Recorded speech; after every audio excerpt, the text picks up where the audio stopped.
Hello, let's talk about solutions, specifically about solutes and solvents. Solutes are compounds that are dissolved into the solution, and solvents are the compounds that are doing the dissolving. Basically, a good way to remember this is the solute dissolves in the solvent. Now, a solution can have many solutes, but only one solvent. So whatever you dissolve into is the solvent.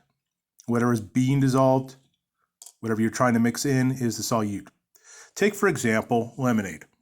When you make lemonade, you try to dissolve lemon juice and sugar into water. You take a cup of water, you pour in a little lemon, you mix in a little sugar, and you get lemonade. Meaning the lemon juice and sugar were dissolved into the water, making the water the solvent, and the lemon juice and sugar the solutes. Again, one solvent, multiple solutes. Water is actually a very important solvent in our lives. It is one of the most common substances on Earth, on the surface of the Earth especially, and in our bodies. So we care a lot about the chemistry of water. So we gave their solutions a special name called aqueous solutions. Whenever water is a solvent, it is an aqueous solution.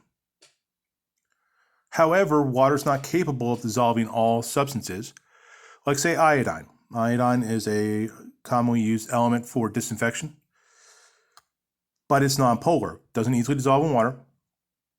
So when you're trying to dissolve water, you might use a nonpolar solvent.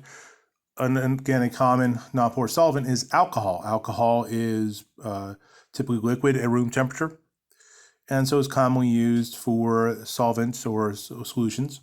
And in that case, it would be referred to as a tincture. So aqueous means water, tincture means alcohol.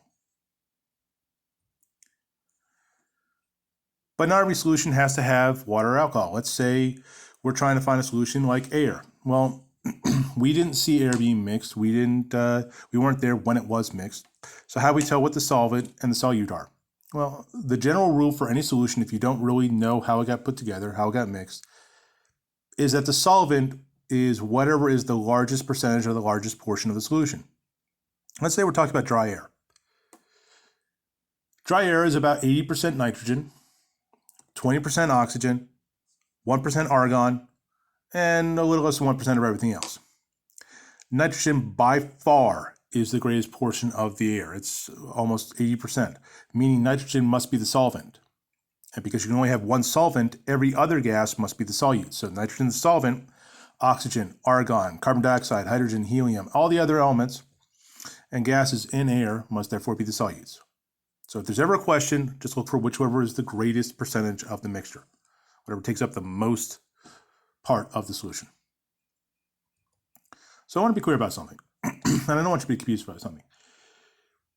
You've probably been taught that water is called a universal solvent, but that's because it's so common in every life. Again, most of the earth is covered in water. We're largely water. Chemistry for us is very concerned with water, but that doesn't mean it's always going to be solvents.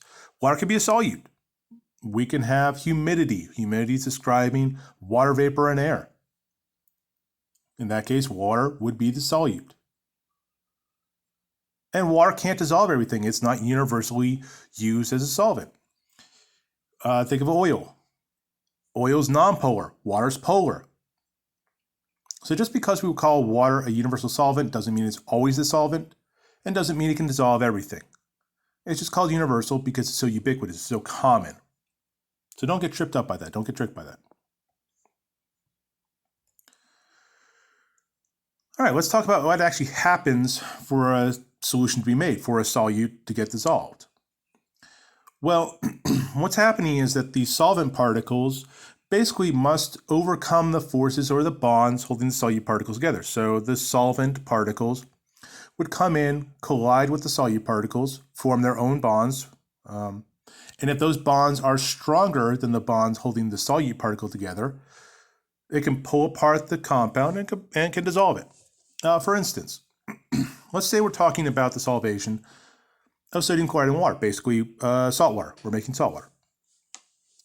Well, with an ionic compound like sodium chloride, it is made from sodium ions and chloride ions. And if you recall, water is polar. Water is a compound where we have the positively charged hydrogens and the negatively charged oxygens. So the positive hydrogens will attach themselves to the negative chloride ions. On the other side, the negative oxygens will attach themselves to the positive sodium ions. In that way, it can form a bond with both the cations and anions, and that bond is stronger than the bonds holding together the sodium and chloride ions with each other, causing it to basically be pulled apart and therefore dissolved. One of the consequences of this, however, is that the solvent particles, when they interact with the solute particles, must overwhelm and then surround the solute particles. So each solute particle, cation or anion, is surrounded by the solvent particles. For the cations, they're surrounded by the negative charges. For the anions, they're surrounded by the positive charges. But this basically works for every kind of solvent and solute combination. That does tell us that there is a limit to how much can be dissolved in the solution. You can only dissolve as much as you can surround and carry. That's the idea of solubility, which is discussed in a separate video.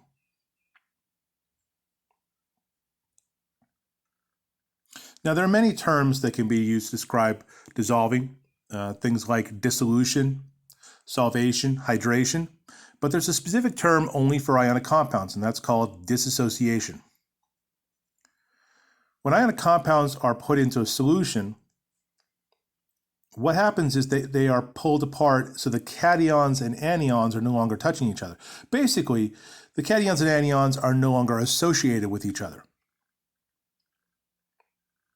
So sodium chloride, when it's dissolved into water, is broken up into sodium ions and chloride ions. They are no longer connected, which is fine because if you recall, ions are stable on their own. They have a full valence shell. They don't need to remain in an ionic bond to remain stable.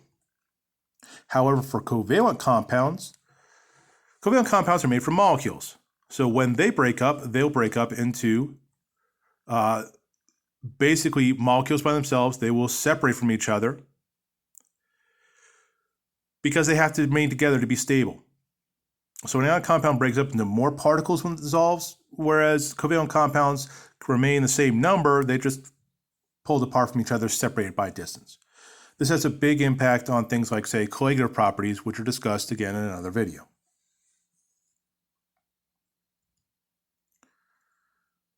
So in order to dissolve, the solvent must break apart, overcome the solute. But what happens when that's not possible? What happens when the solvent can't overcome the bonds holding the solute together?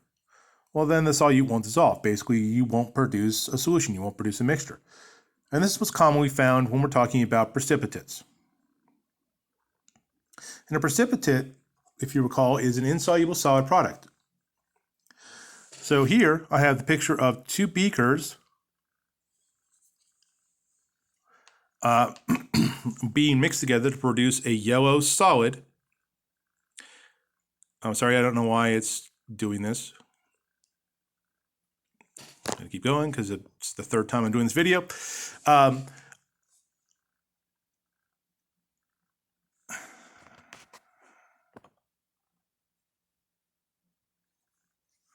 So when a precipitate is formed, the bonds holding together the precipitate, in this case the yellow compound formed, are simply too much for water to break apart, even though it was able to break apart the two reactants that made that product.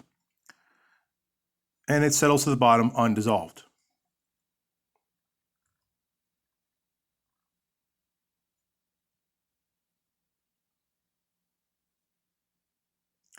Now, it doesn't have to be a solid product. It doesn't have to be a precipitate. You can also have cases where liquids don't mix, and they are referred to as immiscible. And you're very, one type of immiscible mixture, oil and water. And that happens because oil is nonpolar and water is polar. Again, this goes with the idea of like dissolves like. So because water has hydrogen bonds, it's able to interact with some ionic compounds, not all of them. But oil, on the other hand, only experiences London dispersion forces. Water doesn't really have a good handle on those forces and therefore doesn't easily pull apart those molecules.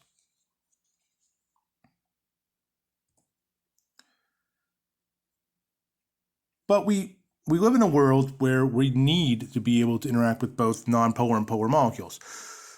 With water, being polar and oil being nonpolar, we need a bridge between them, and we use something called a surfactant. Surfactants are compounds that basically have polar and nonpolar parts. Some examples are things like soap. When you wash in a shower, we want to wash off the grease or the oils we produce through the day. Washing with just water doesn't do very much. It's not very effective. So we might want to use a surfactant like soap. And what that does is it basically allows us to surround the oil bubbles with the non-polar tails and then interact with the water with the polar heads. If you really want to have actually your separate water bubble, you might actually cause a bilayer to be produced. And this is actually what happens in cell membranes, if you recall from biology. It's made from a phospholipid bilayer. That separates a bubble of water inside a bigger collection of water, in our case, cells inside a bigger collection of water, blood, whatever, and allows only for the transmission of certain chemicals through transport gates. Now, you might be familiar with surfactants in the term used by emulsifier. An emulsifier is basically a surfactant that's used that can be eaten. It's used in food. So if you look at something like, say, salad dressing, you might find in the ingredients an emulsifier. That's simply trying to be the bridge between the polar and nonpolar things to help them dissolve. So surfactants like soap have a hydrocarbon nonpolar tail here, which in biology terms would make it hydrophobic. But over here you see carbon-oxygen bonds. Those carbon-oxygen bonds are asymmetrical, and therefore they are polar. And that end is able, therefore, to interact with the water, making it hydrophilic. So you can use soap to wash, bridging between the grease or the oils and the water. All right, let's ask a couple questions here. Looking at this NaCl aqueous, NaCl AQ, could you tell me the solute and solvent? Pause the video and consider.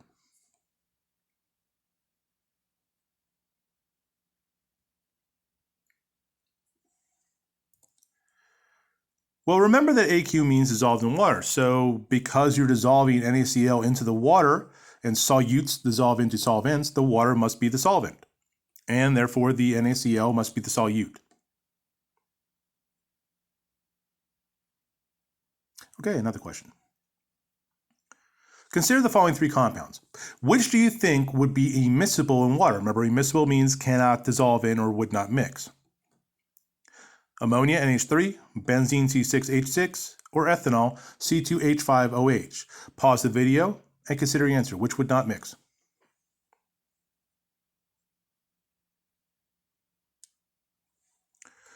Well, ammonia is polar. Polar dissolves in polar. Ammonia would dissolve in water.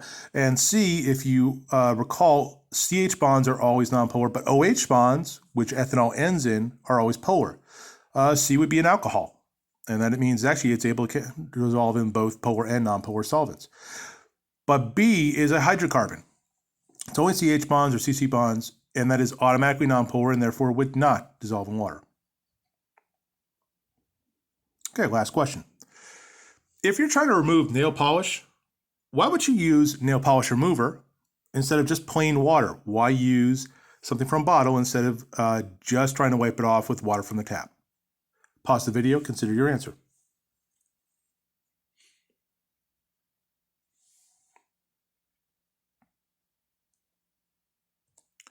Well, most nail polish is made from a compound called nitrocellulose. It's largely nonpolar. It's not really able to interact well with water. Water cannot break the solute bonds. If it doesn't dissolve, it's not able to overcome the bonds holding together. Most nail polish remover is made from compounds like acetone and alcohols, again, able to interact with nonpolar compounds. So while water can't overcome it, acetone, alcohols, nail polish remover might be able to because it's got somewhat similar forces involved.